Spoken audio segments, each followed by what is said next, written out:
Motherfucker.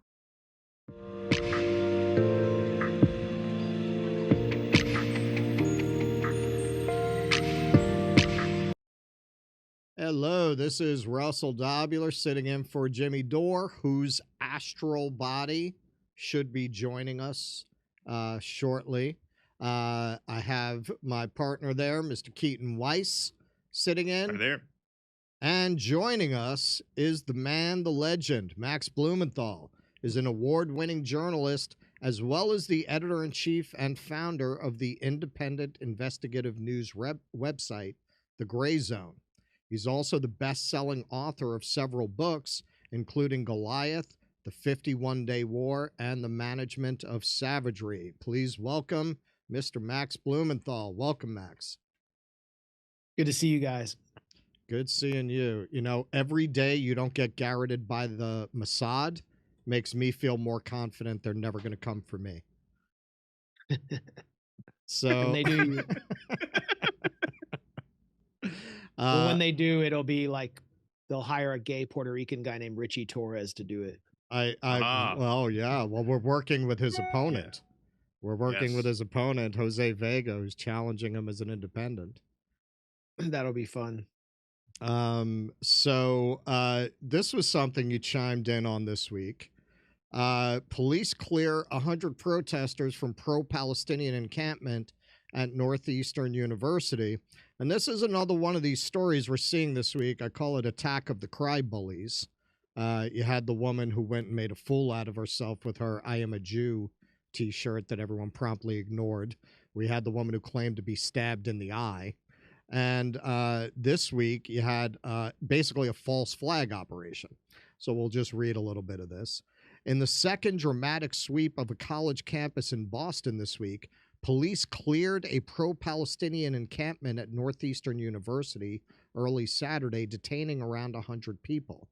But the police operation gave way to a roiling debate over the origin of an anti-Semitic statement that was shouted among the gathering, which included at least 2 counter-demonstrators holding a flag of Israel, before officers moved in and dismantled the encampment.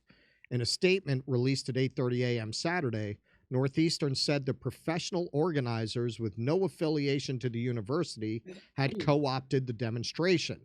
Northeastern also said virulent anti-Semitic slurs, including "kill the Jews," were heard.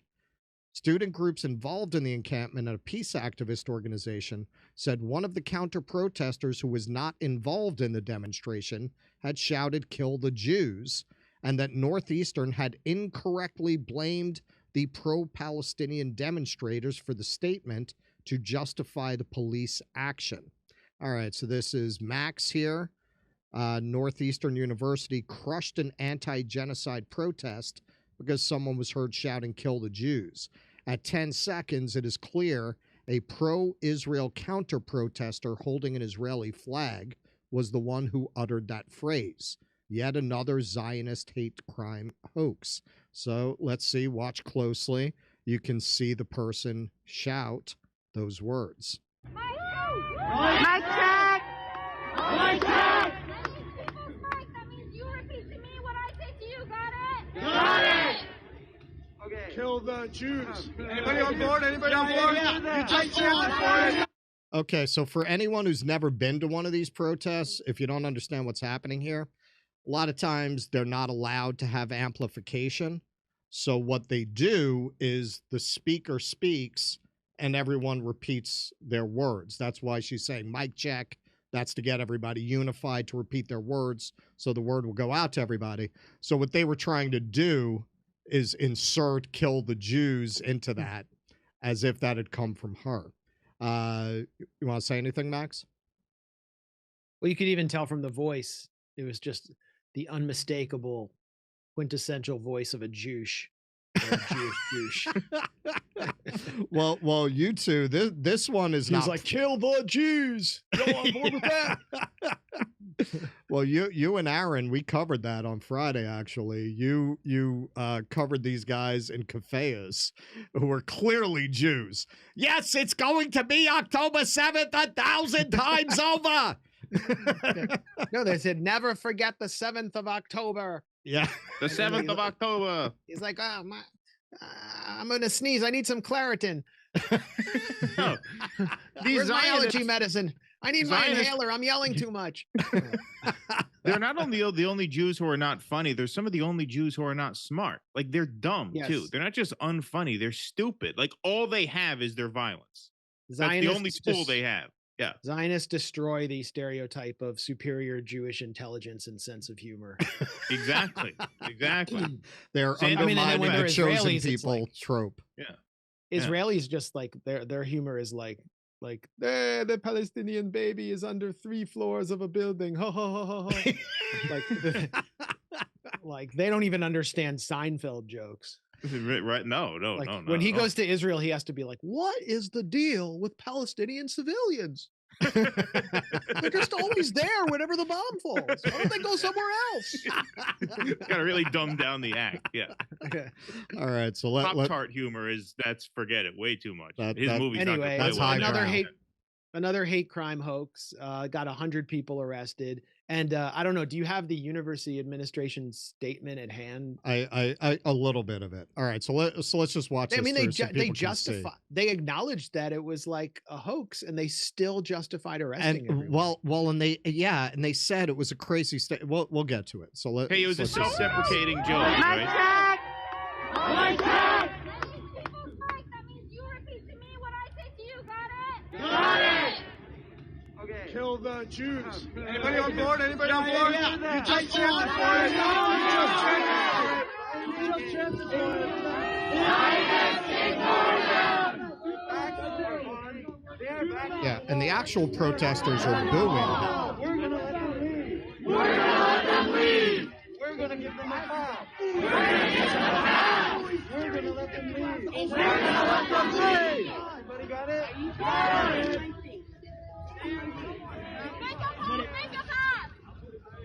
Make a pass! All hail, honorable leader of Qatari government, who's paying our bills, Qatari government. All hail the Qatari government, who pays our bills and pays our protests. He's holding an Israeli flag. Yeah. Yep. Like this. What do we want? Ceasefire! When do we want it? Now! You just called Intifada! You just called Intifada! What do we want? Ceasefire! So, and this is something else. This fucking genius starts talking about how they're funded by Qatar when there are stories everywhere about how Qatar was actually acting as the bagman go-between for Netanyahu and Hamas. They're trying to scapegoat. It was the Israeli finance minister who was on Morning Joe, who started trying to deflect to Qatar when he was being confronted. So this is one of their talking points right now. Yeah, Max? well, the head of the ADL has accused them of being funded by Iran. Nancy Pelosi has accused them of being funded by Russia and China. It's basically the whole axis of evil. Right. They can't decide who is behind all this. Whatever's convenient that day. But you know, obviously they're not kicking in a lot of money because I mean, look at that. There's like a few tents, and you know they would have fancier masks. They should have like like high level gas masks. Yeah, where's all that oil money going? Shortly after 11 a.m., Northeastern issued another statement addressing the remark. The statement didn't address who was responsible for shouting the phrase and cited the Boston Globe as reporting that a person yelled the remark on campus. Okay, so this is what you were referring to, and it's insane. It's an insane formulation. Quote, the fact that the phrase "killed the Jews" was shouted on our campus is not in dispute. The Boston Globe, a trusted news organization, reported it as fact. There is also substantial video evidence. Any suggestion that repulsive anti-Semitic comments are sometimes acceptable, depending on the context, is reprehensible. That language has no place on any university campus. Thank you, Renata. So this is the VP of Communications. So this is Cole Moran. This is an insane way to admit your final straw for arresting protesters was something they didn't do. Like that is just nuts. So yeah, somebody said it as a false flag to get you to do exactly what you did. Max? Yeah, the fact that somebody said it is all we need to shut this down. Right. Is a pretty insane PR maneuver. I've never seen anything like that, to be honest. And it just shows how craven and dishonest these university administrators are. Northeastern University rakes in tons of money from pro-Israel funders. Trying to think of the guy's name. There's a statue honoring him on campus. And he funds like a lot of Islamophobic groups, anti-Palestinian groups, some of the most extremist groups. And I mean, that's really what this all comes down to. That's why that statement had to be made. They were looking for some pretext to arrest all the students. They're arresting them for speech, even if someone had said kill the Jews, that would not provide sufficient grounds for arresting them under the Constitution because hate speech is protected. Right. Right. And the person they didn't arrest was the person who said it. That person's actually not been arrested. So it just seems like this is really exposing a generation to the reality of the system that they're a part of. I keep making the comparison, as many people do, to the Vietnam era. I think there was a similar cognitive dissonance between this post-war vision that the boomers had been fed of America's on the side of the right, and then they see peasants being bombed in Vietnam. They see segregated lunch counters in the South, and the divide between what they've been told America is just too great. Do you feel like that's what's happening now? You know, the parallel to the Vietnam War is it brings up some interesting issues. The donor, by the way, that I had mentioned before is on the board of trustees at Northeastern University. His name is Robert Shillman. He's funded the David Horowitz Freedom Center. He's funded AIPAC, the Zionist Organization of America. He runs the gamut of major Israel funders, and he is on the board of trustees, and he is calling the shots. The police answer to him, and he is a cutout of the Israeli government. That's essentially what's going on here.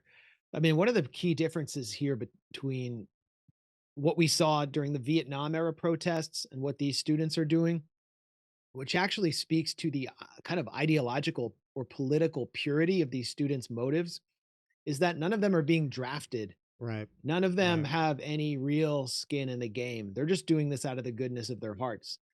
During the Vietnam era, we saw middle-class American youth organized partly because it was their asses on the line.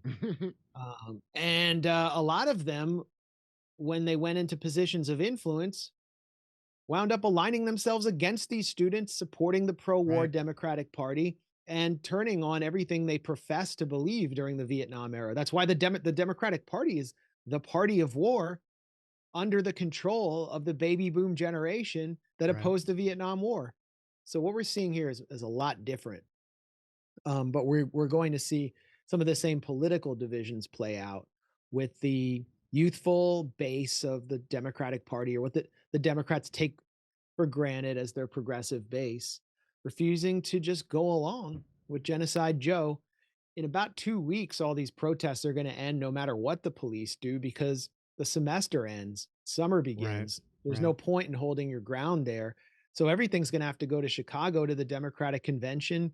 And the symbolism of 1968 in Chicago and 2024 in Chicago is unmistakable.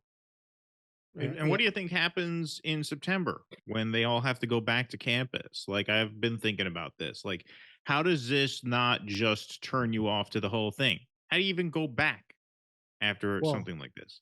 Yeah, a lot of them won't be. I mean, yeah, we're witnessing. Well, they're threatening to suspend them now, right? But whether they suspend them or not, the model of the kind of neoliberal university campus that's essentially controlled by billionaires is being discredited. All the institutions of the kind of post-war liberal democracy created in the US, which were hollowed out after the abandonment of the New Deal and the Great Society in the 1990s, they're all being discredited, whether it's corporate media, which was consolidated in the 1990s when Bill Clinton deregulated media, to the university campus itself, to Congress, which is the only institution, I think, with a lower approval rating than the media in America. And so these students, I mean, why are they on campus if they're not there for pre-professional reasons? They don't want to go into business management. They're not conformists. What are they going to get out of it? Right. Why do they need to go into debt? Student debt is not going to be repaid. Americans' debt is out of control. For the first time, we're seeing credit card debt among Americans exceed $1 trillion. None of these students, except ones with inherited wealth, will be able to buy homes with interest rates the way they are, let alone groceries with inflation rates the way they are. And so why do you want to be saddled with massive amounts of loans that you have to pay back at insane interest rates when you're treated like crap on campus and you feel like you're being occupied by a foreign apartheid state and you're being brutalized? And now students at University of Texas are being pepper sprayed for protesting a genocide. What is the point? So do you think you'll see a mass wave of withdrawals from these universities? I mean, I'm surprised they're still standing after what they did during the COVID event. Right. I think it's still, we'll see some kind of alternative to the Ivy League structure and the neoliberal structure of universities where you're paying like $80,000 a year to some university and you stay on campus and you're suddenly not allowed to access your own dorm that you rented because of your political views. Some alternative is going to have to be created. And we see libertarians trying to create an alternative to the university. We don't see anyone from the progressive left doing it, but I think it's kind of a lesson here. Yeah, absolutely. Right. Absolutely. Max, who do you even, Max, just Jimmy Dore from the Jimmy Dore Show. Max, who do you even consider on the progressive left anymore? I honestly don't know what these labels mean anymore.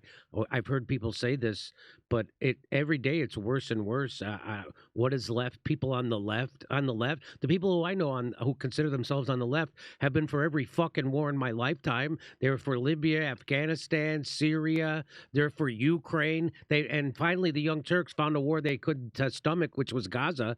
I mean, they're for censorship. They're for forced medical experiments being performed on people, or they can't. What the fuck makes any of those people left? What? None of those people. I'm talking, Cornel West and everybody who supports them. They're not left. Yeah, I mean, I think about the left like I think about something that plays on a classic rock radio. Like, yeah, right. They're going to be phased out with top 40 soon. They're the stairway to heaven. What's on classic rock movements. now is the music of my youth, so that I didn't listen to at the time. But yeah, I mean, you think about like the greatest hits of the progressive left in the US, and it's kind of like there are people coasting on the novelty of past social struggles. However, this is something significant that has international credibility, that's spreading across the country. You can't call it right wing. So I don't know what you want to call it. And a lot of the right wingers who hate what's going on these campuses are just hating on it on the basis of aesthetics. Yes. That like some of these the students are wearing masks and they have like, some of them have purple hair or whatever. They look woke. They say woke stuff. They're not even interrogating whether they're right or not. So they're playing into the same, they're playing into the same politicization that the left did during the COVID event when they branded anyone who protested mandates and lockdowns as right-wingers, as fascists, as Nazis, and then failed to even interrogate whether the vaccine actually works, what the social consequences of the lockdowns would be. So the hypocrisy of the right is being exploded right now. If you want to even call it the right, I don't know what to call it. Well, the America First movement. If you're for America First, why are you supporting giving billions and billions of dollars a year to a foreign apartheid entity 5,000 miles away, which is the country that spies on the United States more than any other country, which during the Trump administration was exposed for planting listening devices near the White House, which is just paying off members of Congress to ship our tax dollars to this foreign entity. I don't know how that's America first. If you are for free speech, as Elon Musk claims to be, why are you removing the Twitter account of Nelson Mandela's grandson as soon as he boards the flotilla from Turkey to Gaza? Why are you retweeting Benjamin Netanyahu, a foreign leader, calling for the U.S. federal government to stage a Kent State-style repression of these students? That's not free speech. So, I mean, we're just seeing so much. We've seen so much hypocrisy from the left on COVID, on supporting the pro-war Democrats up until October 7th. And since October 7th, I feel like we're back in the Bush era, like the good old Bush era. Yeah, it's coming back. You could see they're bringing it back, like how reversing course on MCU movie. They're gonna. It's like they burned out the fake left, and now I can already see the setup because Trump went all in on that, giving money to. Yes. And a bunch of other weird shit. So what that means is the fake left, the eagle has two wings, and with the fake left and right, battle it out. And the powers of go, okay, we're switching to this format. The station's switching format. So get ready for, and after I heard Joey Diaz say that Mariel Boatleff thing, because he was a guy from Cuba. Right. That's Venezuela. So everybody's coming here. Remember how Miami had that problem with drugs? We're going to have that, and it's going to be an 80s boom time. I kill a communist for that's what fun. It's going to be. And that's what 2030 is going to be all about. It's going to be, we had a last-minute format change to like a new Reagan kind of thing. I'll bet you that's what's planned. All right. You mentioned that this movement now has international credibility, and I think you're absolutely right. I think it does.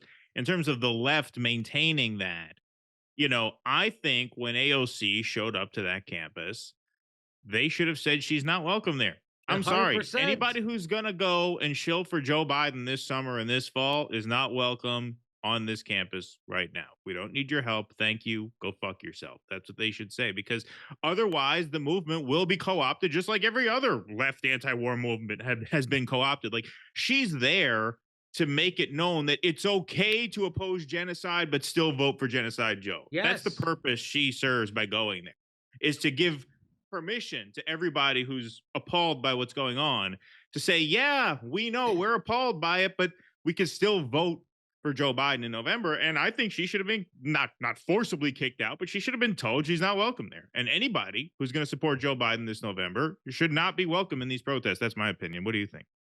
She's so under the control of House leadership, including AIPAC stooge Hakeem Jeffries and Speaker Emeritus Nancy Pelosi, that there's no way she didn't go there without some kind of strategic directive from them and from the Biden White House immediately after meeting Biden and making this Faustian bargain with him to get the Climate Corps funded the picture in in the exchange woods. for supporting someone she accused of genocide 2 days before. So I completely agree. And the Democrats are masters of co-opting social movements. That's what they did with BLM. They dumped in tons of foundation money from Soros and the Ford Foundation. And they just basically paid everyone to go home after they got what they wanted out of it, which was to kind of like destabilize the country under Trump. And that didn't lead to any real reforms that I can see. There's a new stripe on the gay flag. What are you talking about? There's a black stripe on the gay flag. That's true. It got more colorful. Okay, so I think the flag that I see everywhere in DC, where people who work for the arms industry, now black is a gender. They're very oppressed. They're very oppressed at Lockheed Martin with their float in the Pride Parade. All right, so maybe we're going a little too hard on the chosen people's nation because they're giving a very generous offer, apparently, to Hamas. Blinken has urged Hamas to accept new Israeli terms for hostage release and ceasefire. U.S. Secretary of State Antony Blinken said today at the World Economic Forum in Riyadh that Israel has given a very generous hostage deal proposal that could lead to a ceasefire in Gaza and urged Hamas to accept it soon. White House officials say they are extremely focused on getting a deal and that the war in Gaza is a major obstacle for the Biden administration's broader post-war strategy in the region. The administration is especially concerned about a mega deal with Saudi Arabia that could include normalizing relations between Israel and Saudi Arabia. Blinken said ending the war in Gaza and laying a path for a Palestinian state is the missing part of the effort to reach the mega deal. Israel in recent days presented a new hostage deal proposal to Hamas through Egyptian mediators that includes a willingness to discuss restoring sustainable calm to Gaza, hinting Israel is open to talking about ending the war. A Hamas delegation will arrive in Cairo on Monday to discuss the details of the proposal and deliver a response. Quote, "We hope Hamas will make the right decision," Blinken said in Saudi Arabia. Israel is threatening to move forward with an invasion of Rafah if Hamas rejects the proposal. More than 1 million displaced Palestinians are taking shelter in the southern Gaza city. President Biden told Israeli Prime Minister Benjamin Netanyahu during a phone call on Sunday that the onus is on Hamas to accept the recent hostage deal proposal, a source with knowledge of the call said. Okay, so this is the Quds News Network. During his speech at the WEF in Riyadh, U.S. Secretary of State Antony Blinken describes an Israeli offer of a temporary ceasefire to Hamas as extraordinarily generous. According to UK Foreign Secretary David Cameron, Israel has offered Hamas only a 40-day ceasefire in order to exchange Israeli detainees. Israel asserted to Egypt that they will not stop the war as Hamas insists and urged to continue to attack Rafah. All right, so let's see what he had to say here. Hamas has before it a proposal that is extraordinarily generous on the part of Israel. And in this moment, the only thing standing between the people of Gaza and a ceasefire is Hamas. Oh, Jesus. They have to decide, and they have to decide quickly. Okay, so this is a reaction. The deal only hints at the possibility of a permanent ceasefire and that Israel is open to talking about ending the war. So Blinken wants Hamas to turn over their only bargaining leverage for a hint that Israel is open to talking about ending the war. What a joke. Now, as we mentioned before, let's not forget Israel was funding Hamas until they weren't. So, Max, I mean, based on previous history, my reading of this is they're setting up a pretense to justify the brutal genocidal campaign they're about to wage in Rafah. They made an offer to Hamas that they have to refuse. And then when they refuse it, they're going to say, well, see, Israel made a very generous offer. Look how he's trying to pump this up when clearly, if you look at the details, it's anything but. Yeah, that's what Bill Clinton did to the Palestinian Authority and Arafat at Camp David 99-2000. And it was used to paint the Palestinians and Arafat as rejectionists when they were offered the fakest hologram of a state possible, to paint them as rejectionists in order to justify Israel's brutal repression during the Second Intifada. Bill Clinton's still out there blaming them for that. Right. So this is a tried and true tactic. Blinken is the sort of ideological heir of the foreign policy team of Bill Clinton. And he's using this tactic. I made you a very generous offer. It sounds like he sounds like a mafia don. Right. And if they fail to accept the offer, then the U.S. will give Israel full-throated support to go into Rafah, where there's still 1.2, 1.5 million people huddled in tents with nowhere to go. And it will be used to justify the massacre and blame it on Hamas.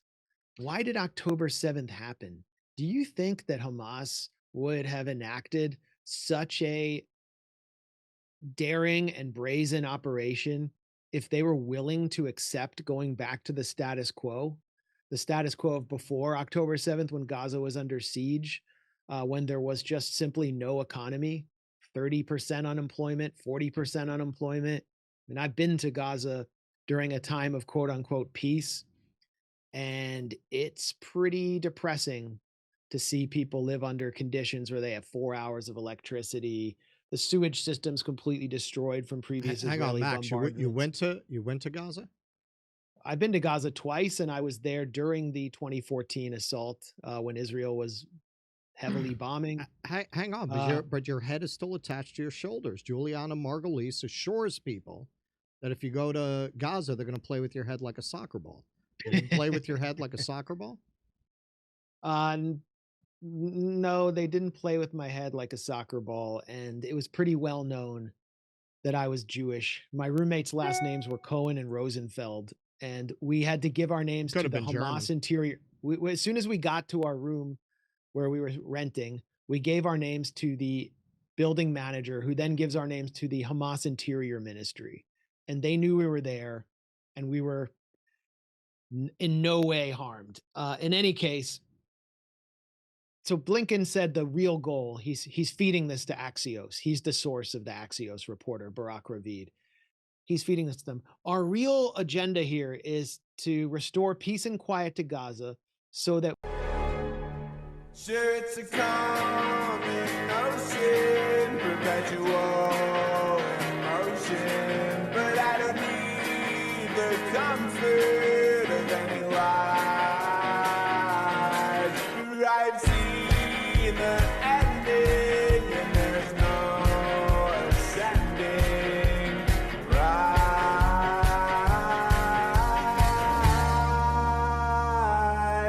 Oh, back when I was younger, was told by other youngsters, it might well be sunset beneath the earth. 'Cause I don't see what they see when they're staring at me. I see a window, a limit's a limit, not at all.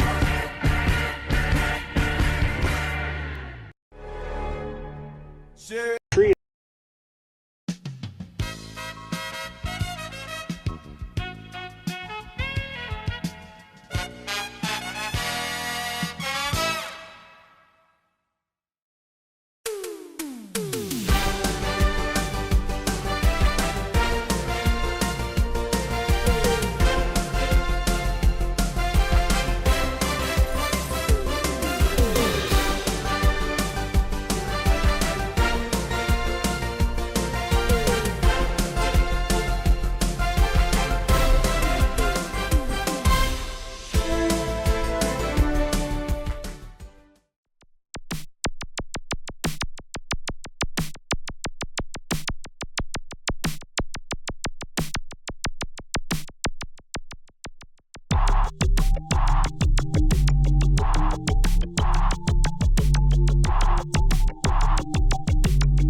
Hey, thanks for checking out our YouTube channel. Subscribe by clicking on that button down there for more AM Joy and the rest of MSNBC. And click on any of the videos right here to watch the latest interviews and highlights. And you can get more videos from MSNBC for free every day with our newsletter. Just visit Isn't it swell? The memes make themselves. They found a rabbi hole, tunnels and all there's Jews in the walls. Isn't it bliss? The rabbinical grace soiling the mattresses. Well, let me tell you.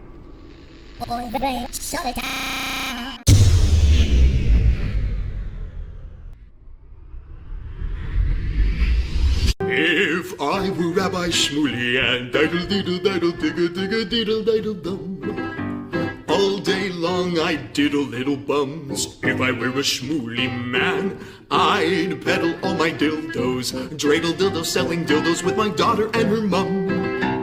If I were a Jewish Shmuley man, I'd be digging with a dildo in my bum. I'd wear a grotesque nose and go grab some goyim right on the nipple with a pinch. A Shabbos lap dance brace for the youngest mensch. At this time, more than any other time, you know, revolution is necessary. It is necessary. Not only based on what has happened with the MOVE organization, you know, the babies that have been murdered, you know, MOVE adults that have been murdered, bombs being dropped on us, but past that to what is happening with all black people, so-called minority people, you know, money poor people. You know, this government, as has been said earlier, has waged war on us.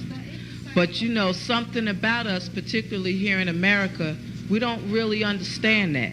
You know, we don't really know what war is, you know, for black people, for poor people, that people see as good, that they wasn't forced to do, that they didn't do to try to keep black people appeased, you know, and calm down so that black people wouldn't riot.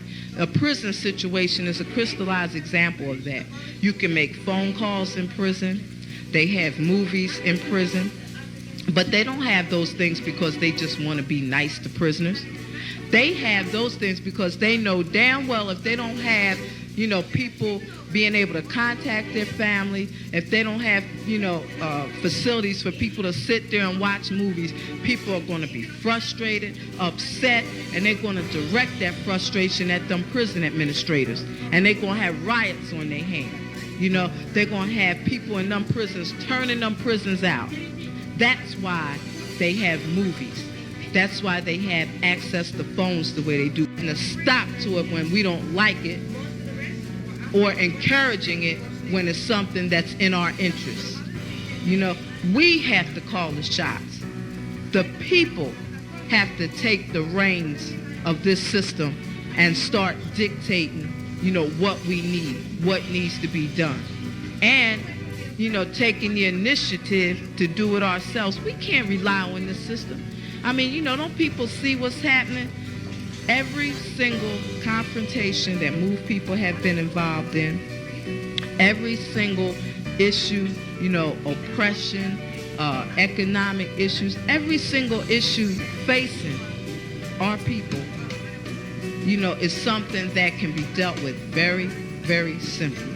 All people got to do is make their wishes known. All people have to do is stand up and say, listen, we're not accepting that. Unity is the key. Unity is the key to revolution. Revolution ain't nothing to be afraid of. It ain't nothing to shy away from.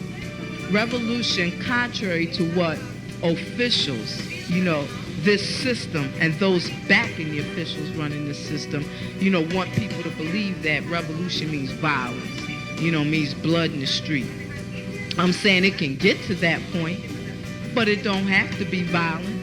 You know, when people come together and take a strong stand on an issue, this government don't have no choice but to listen. Where you think they get their authority from?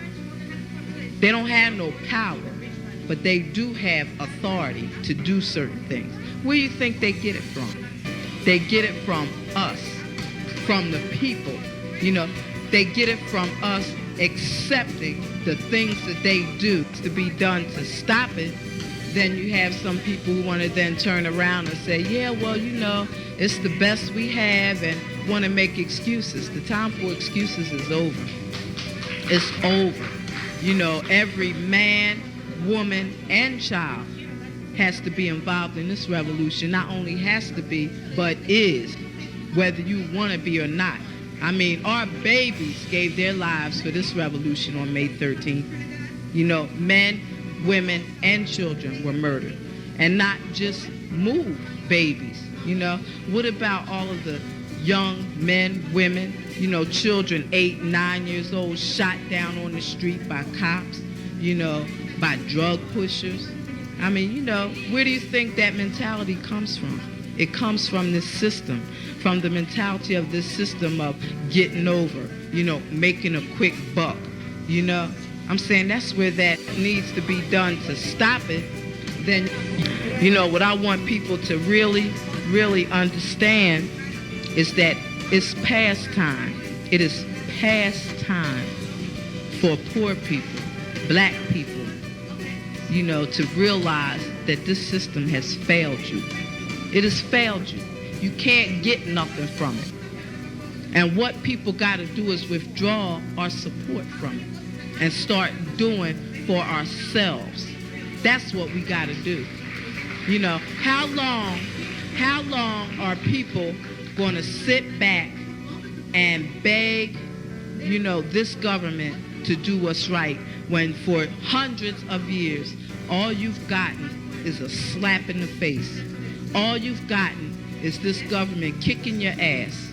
That's all. That's all black people have ever gotten from this government.